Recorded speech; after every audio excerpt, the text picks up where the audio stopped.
Hey guys, welcome to the Lightning Spread Report. Let's take a look at QLDY, which actually directly is Lightning Spread Income ETF, and that's all they do is run the Lightning Spread. Then we're going to look at BLOX or any other fund that does Lightning Spread strategies or Lightning Spread adjacent strategies. I have a feeling there's a bunch of Lightning Spread adjacent strategies getting ready to pop up.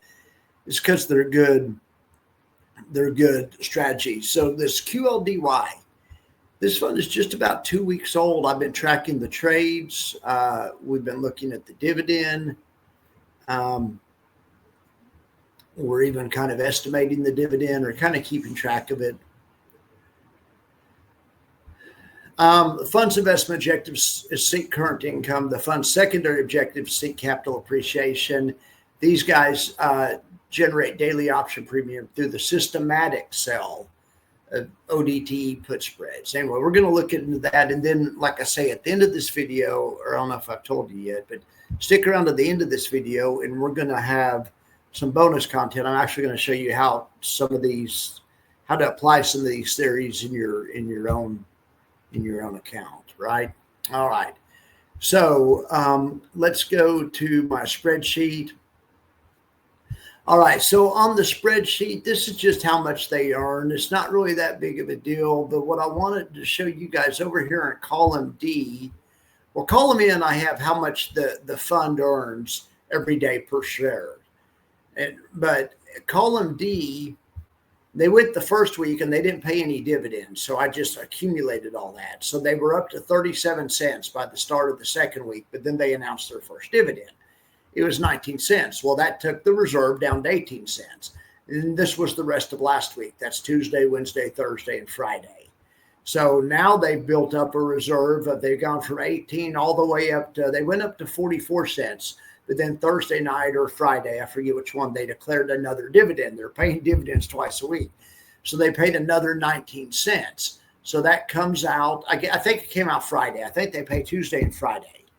So on Friday, we subtract that 19 cents from the running balance. And anyway, we still have a surplus of 33 cents, but then we earn 9 cents a share today. So now we have a surplus of 42 cents. But guess what tomorrow is?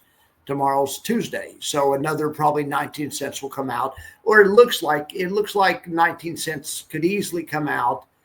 Twice a week. They need to have 40 cents a week. Right now they have 42 cents in reserve. They're on pace to where they could easily pay 19 cents. I don't know if that's going to be my estimate, but what else, more than just a tracker, we can look at every day at how much they earn. And this column L just shows, what kind of dividend, if they made that much money every day, what kind of dividend would they pay?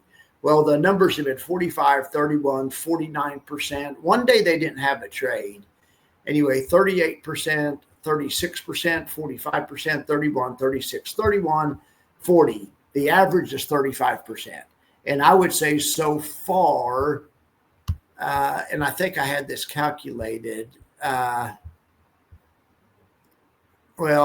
paying about 40 cents, 40% right now. The 19 cents came out to about 40% is what they're actually paying. Now, the average of all the days, just add them together, was 35%. That's not the most accurate way to do it, but I keep track of actually how much they earn down to the share. There's 125,000 shares.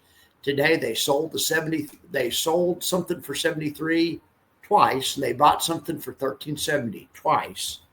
They made 59.30 twice, times 100. It's $11,860. They could make that every day, though. Were they to make that every day, that comes to $2.6 million. All right. This is a $6.3 million fund right now. That comes to 40.80%.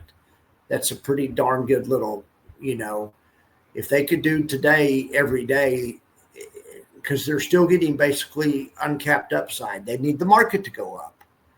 Won't work if the market goes down, but if the market goes up, their upside's unimpeded, and they make this nice little bonus. Anyway, so we'll see how it works out. I'm real excited about these funds. So that is QLDY. Let me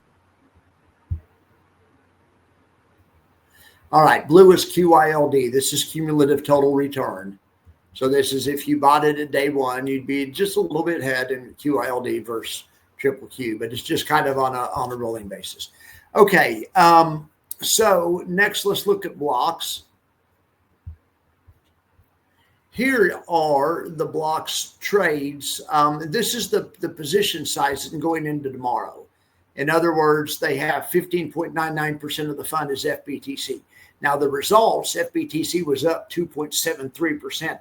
Those are today's results, but they're tomorrow's position sizing. But with that caveat, blocks doesn't change that much. So they generally have these three big positions, about 40% of the fund that's in Ethereum and Bitcoin cold storage.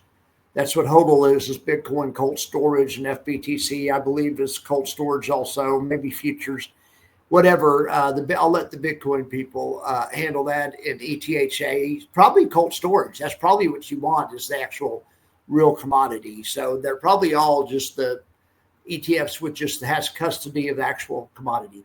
Anyway, after that's done, then we get into my specialty. We get into, or thing I like to talk more about, not my specialty.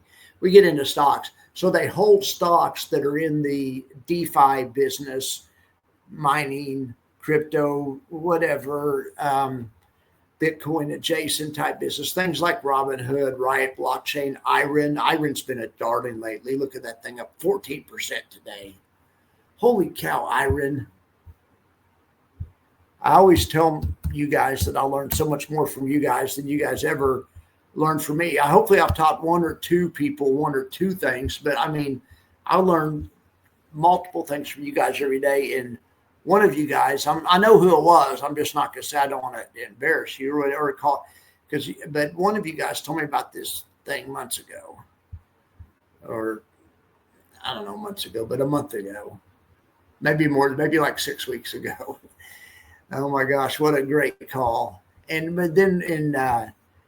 that's one of many. That's one of many tricks I've learned from you guys. Anyway, okay, but Iron's been something else. But let's go back to blocks.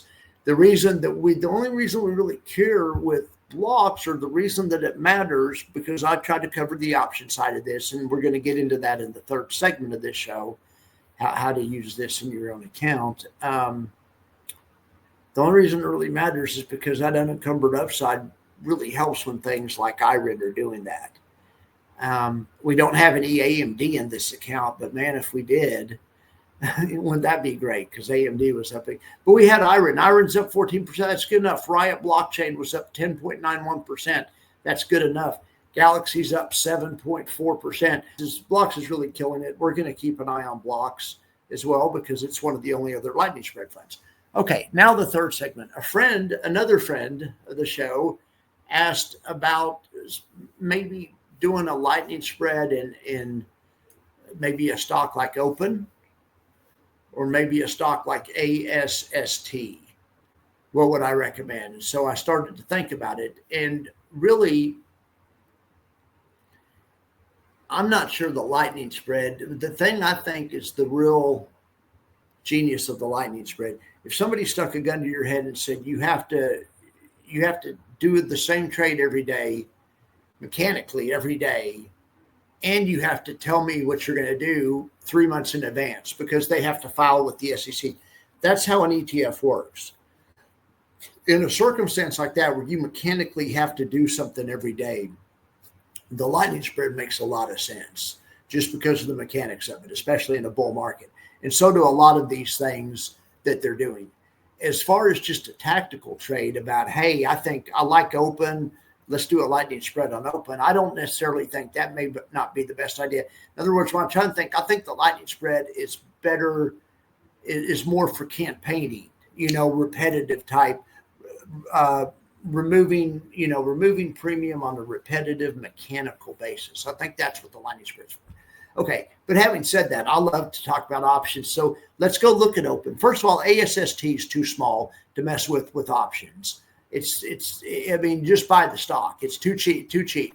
Now Open's pretty cheap also, but let's look. I mean, I had a couple of ideas. Well, first of all, idea number 2 was just the lightning spread. I mean, I had a friend that asked about a lightning spread. This, well, let's think about what would that be? What would that entail? So we could buy open tomorrow at the open. I don't know. I guess we could look at the after hours trading and see what it said. It could, who knows? But anyway, we're just going to assume it's at the same price. But you could buy open tomorrow. Or you could have bought it at the close. This was basically if you would have bought it at the close. It cost $930 for 100 shares. Okay, that's great. But then the lightning spread isn't really a spread. It's a lightning strategy. So the strategy is long shares or long synthetic plus the puts. Just the puts by itself is a different trade. That's called a bull put spread. And it's a great trade in its own right, but it's a different deal than the lightning strategy. The lightning strategy is comprised of a bull put spread, but what makes it the lightning spread, what makes it the lightning strategy is the combination of the two of them. All right. So, but you could darn sure do this. And I was just saying that it's not really for tactical situations. If you like open, just go buy open or whatever.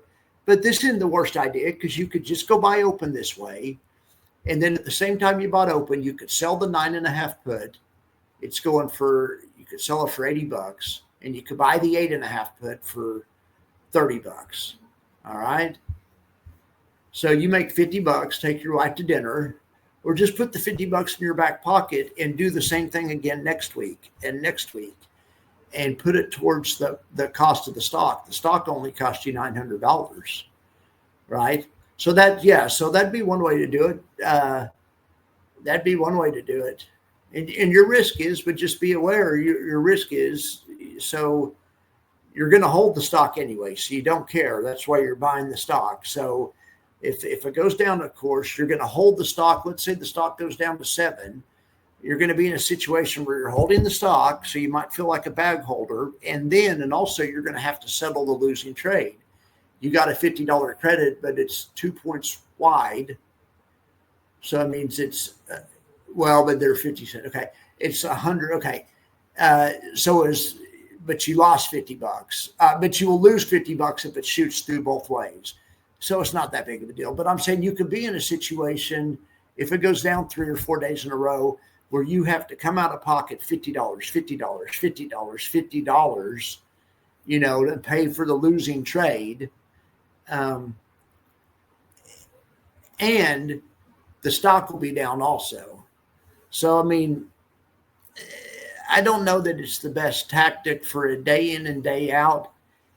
Like I say, it's more like if somebody said you have to do something, for the next year. It's more of an ETF trade. I don't think this is a personal trade, because I mean, just think if it goes down, are you going to want to, be out a couple $100? Let's say it goes down 4 days in a row and you'd be out $200, or, and your stock is that you bought at 9 is sitting at 7.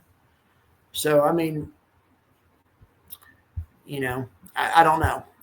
But anyway, that's one option. You could do option 1, but you could just tell yourself, look, I'm buying the stock, holding it forever. I don't care what it does. I'm just going to take this $50 and take it off the price of the stock. And I think that's a fine plan. That's one way to look at it. I'm trying to show the lightning spread part down here. You can kind of see the little zig and the zag, and you guys know what that comes from. It's between 8.5 and 9.5. It's because the fund is double leveraged between those 2 points. You're leveraged, wrong word. You're double long between those 2 points. So you're leveraged. I call it local leverage, tactical leverage, like a tactical nuke. That's tactical leverage. You got tactical leverage between 8.5 and 9.5.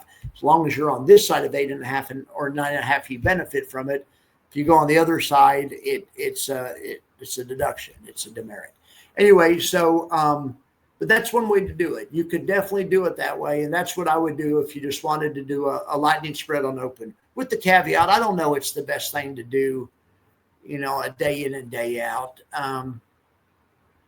I think you could probably think of better day in and day out trades. So with that in mind, I thought of one. I thought of 2 of them. The first idea I would do, and I've showed you guys these before a million times on the channel. The first idea I would do is I would do the 9.5 and 8.5. Yeah. I wouldn't even mess with the stock. I would sell that twice and make $100. Okay. But then I would go get a couple of, with that $100, I would go get a couple of 10.5 calls for basically free, or paid for it the $100, part of it. Put $64, take my wife to dinner, take Jackson to dinner, take him to the dog, PARK, and or buy him, whatever, we can do whatever on that. And then if it goes up, I'm still all right, as long as it goes past 10.5, because I have, because the idea of this is you don't think open's going up a little bit. You think that's a potential for a home run. So you don't want to do any type of cover call. You don't want to capture upside. If anything, you want to add upside, maybe tactically. And so this is the way I found to add upside. You have limited downside and you have extra upside, because you're really thinking it's maybe going to go to 15 or something.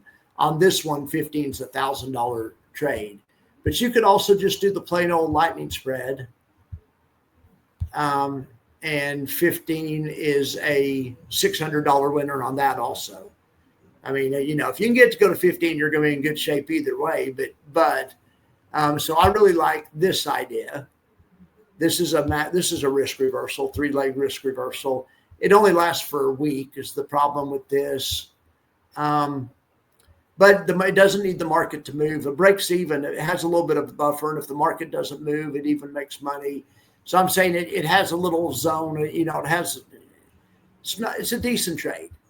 It's a decent trade, but you're looking for a home run. You're looking for a home run. But anyway, all right. So, but here's the better idea. What I was thinking about that, and then I was thinking about idea number one, about if a guy was just going to buy the stock anyway. So if you bought the stock, the stock could easily, one of these little stocks could easily lose half its value overnight. Let's just assume that happened. Let's look. So the half its value, it would make it lose $521 if you just own the stock. So I thought, okay, I'm going to make an option trade that has the same risk as stock on the downside, but has a lot more upside. And this is what I came up with. And this is what I would do out of the three. I would do this trade. Okay, now let me zoom in a little bit so you guys can see it. Zoom in to 25. Okay, this is this right here. We're doing the same thing. We're selling the 9.5, buying the 8.5. That's the same thing on all three trades. So we're making that 50. In this case, we're making that $50. But we are, for our long, we aren't buying the stock. We're buying a 50 delta call and going out to January, going out 3 months. Believe it or not, the 13 strike is the 13 strike call is the 50 delta, meaning the option market makers think the odds is the price has about a 50-50 chance of being above or below 13. Anyway, but we could get 3 of those. We could get 3 of those instead of buying the stock for $900. We could get 3 of those for $600. And then we could take the $50 we made from this, only have $550 in the trade, have the same risk on the downside. If the stock goes down 50%, lose $500, same risk on the downside. Lose a little bit less this way, actually. If the stock goes down 80%, we even lose less this way, but same risk on the downside.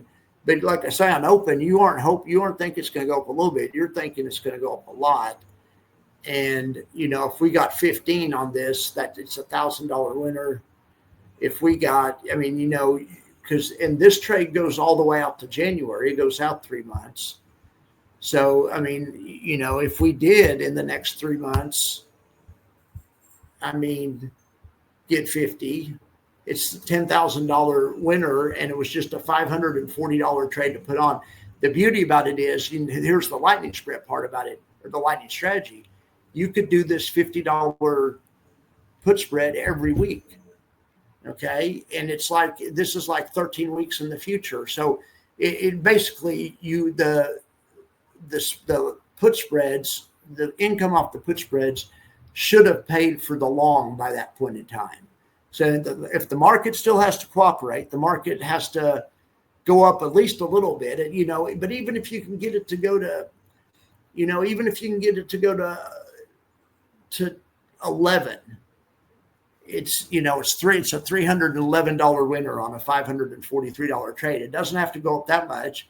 Even if you could get it to 10, it's a $144 winner, but that's not what you're thinking on open.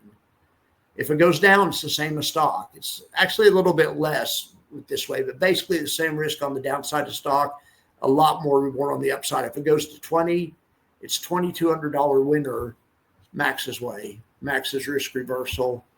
With stock, it is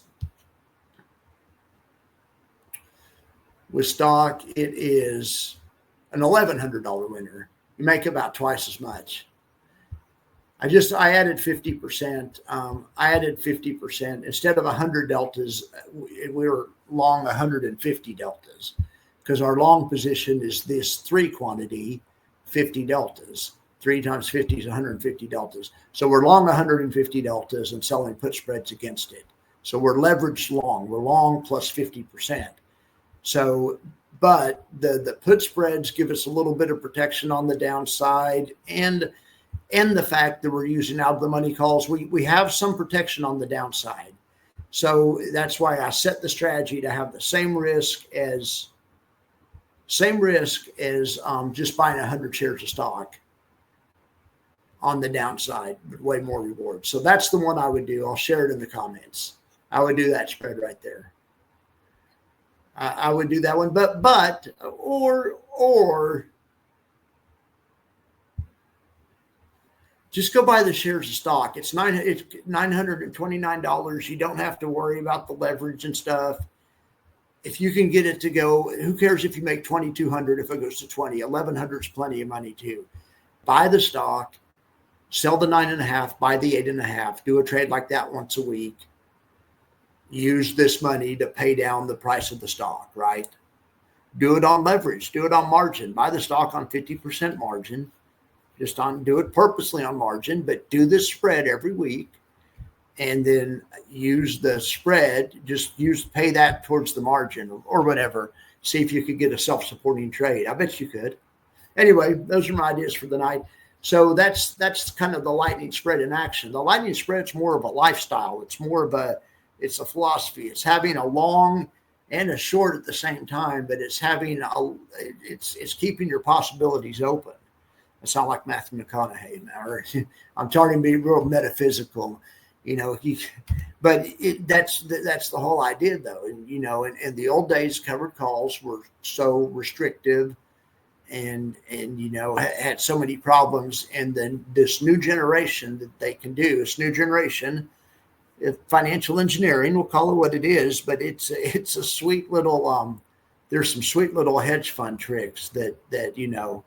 Until 2 years ago, this kind of stuff just wasn't available to normal people. So that's why I'm so excited about this, especially the stuff we're getting into now with the lightning spread and also the Defiance leverage plus income and the other ones and the Rex and we're getting into some really, really interesting funds. Curve is coming out with kind of an all-star fund.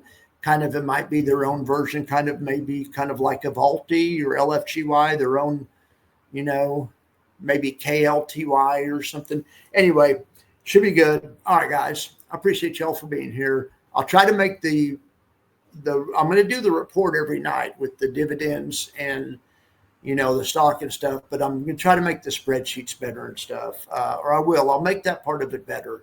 But anyway, I hope you like this little extra option bonus study hall here at the end. All right, guys. Thank you very much.